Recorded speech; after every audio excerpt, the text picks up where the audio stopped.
అందరికీ నమస్తే. ఈరోజు మన క్లాస్‌లో నెట్వర్క్ థీరం ట్రిపుల్ ఈ స్టూడెంట్స్‌కి చాలా ఇంపార్టెంట్. అది మనం ఈరోజు ఇంకొక న్యూ కాన్సెప్ట్ ఇది. ఇదొచ్చేసరికి ఎలక్ట్రిక్ కరెంట్ అంటే ఏంటి తెలుసుకోవాలి నెట్వర్క్ థీరంలో, నెట్వర్క్ అనాలిసిస్‌లో. ఈ ఎలక్ట్రిక్ కరెంట్ అనే దాన్ని ఇంట్రడ్యూస్ చేసింది ఆంపియర్. ఆంపియర్ అనే సైంటిస్ట్ మనకి ఇంట్రడ్యూస్ చేస్తాడు. అయితే the unit of electric current ఇది చాలా ఇంపార్టెంట్. యూనిట్ అంటే వేరు, ఎస్ఐ యూనిట్ అంటే వేరండి. చాలామంది పిల్లలకి అడుగుతున్నాను, what is the unit of electric current అంటే యాంపియర్ చెప్తారు.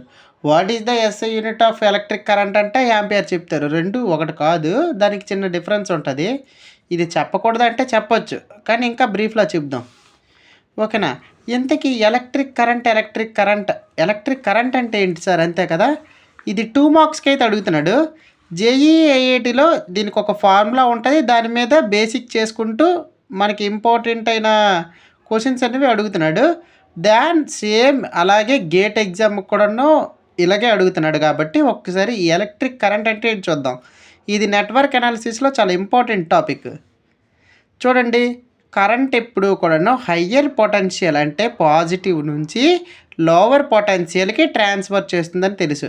అందుకోసమే చూడండి, నేనేం చేశాను, ఇలాగా బ్యాటరీని మనం ఏమంటామని చెప్పాను, battery nothing but energy source. బ్యాటరీనే మనం ఏమంటామండి, ఎనర్జీ సోర్స్. ఇక్కడ సోర్స్ ఎవరంటే ఎనర్జీకి బ్యాటరీ. చాలా ఇంపార్టెంట్. ఎనర్జీ సోర్స్ ఎవరంటే బ్యాటరీ నుంచి కరెంట్ ఇలా ఫ్లో అవుతుంది. అయితే యాంపియర్ చెప్పే విధానం చూద్దాం.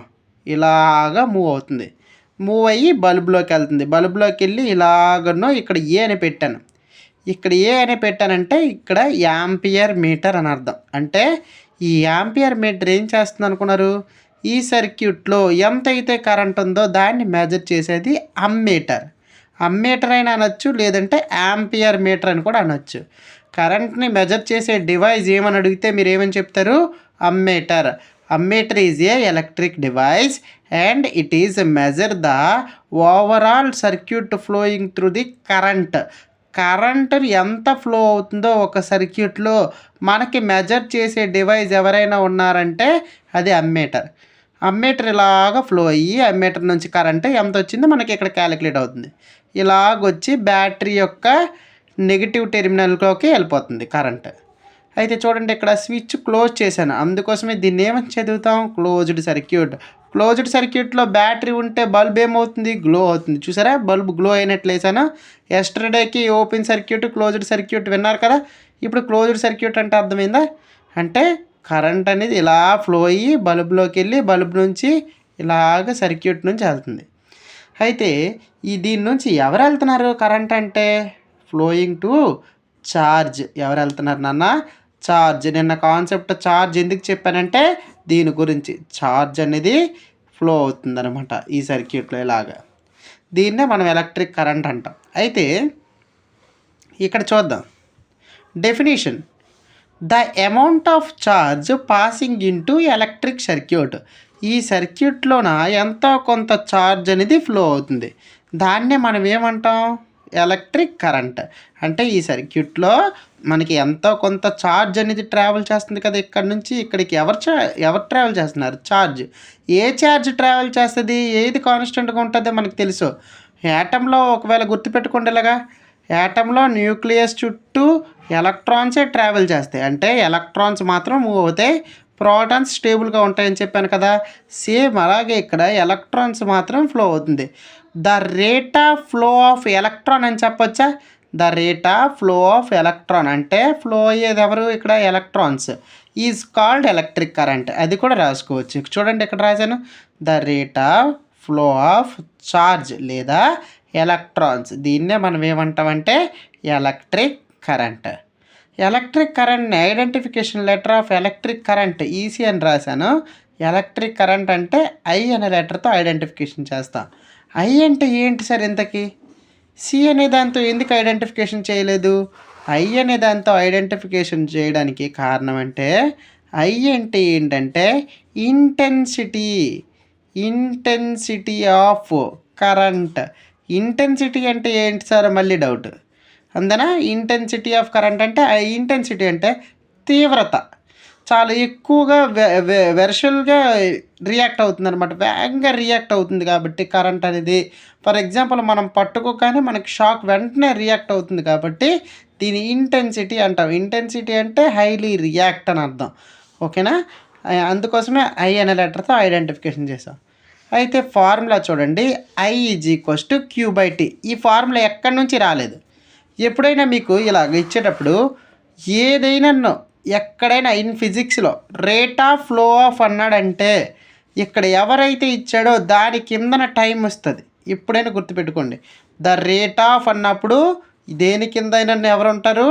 డివిజన్లో టైం, చార్జ్ బై టైం, అంతే కదా. ఇప్పుడు దీని అర్థం I అంటే electric current charge by rate of flow of current, ఎలక్ట్రాన్సే కదా, లేదంటే రేట్ ఆఫ్ ఫ్లో ఆఫ్ చార్జే కదా. చార్జ్ని మనం Q అనే లెటర్తో ఐడెంటిఫికేషన్ చేస్తాం. Charge by time electric current. SI units రాస్తాం చూడండి, చార్జ్ బై టైం. Q అంటే చార్జ్, T అంటే టైం. ఓకేనా? ఇది గుర్తుపెట్టుకోండి. SI units of electric current అంటే ఏంటని రాస్తారు? చార్జ్ని ఎవరు ఇంట్రడ్యూస్ చేశారు? Coulombs. Time seconds, coulomb per second. 1 electric current 1 ampere అంతే కదా, 1 యాంపియర్. దీన్నే మనం యాంపియర్ అని చదువుతాం.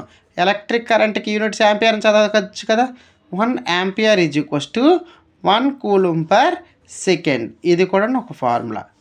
1 యాంపియర్ 1 కూలుమ్ పర్ సెకండ్.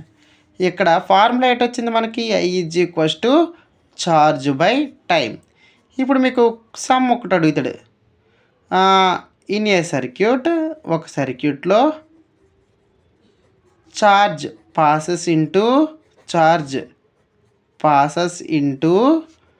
ఎంత ఛార్జ్ పాస్ అవుతుందో ఇస్తాడనమాట. For example 20 coulombs passes into 2 second.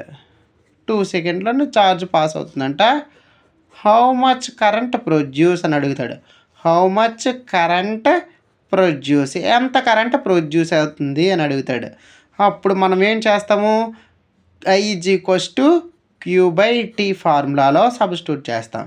Q అంటే 20 కూలమ్స్ బై 2 సెకండ్స్ టైం. ఎంత వచ్చింది? 10 యాంపియర్స్. ఇలా రాయాలి. ఇది ఇలాంటి సమ్స్ అయితే అడుగుతున్నాడు మనకి.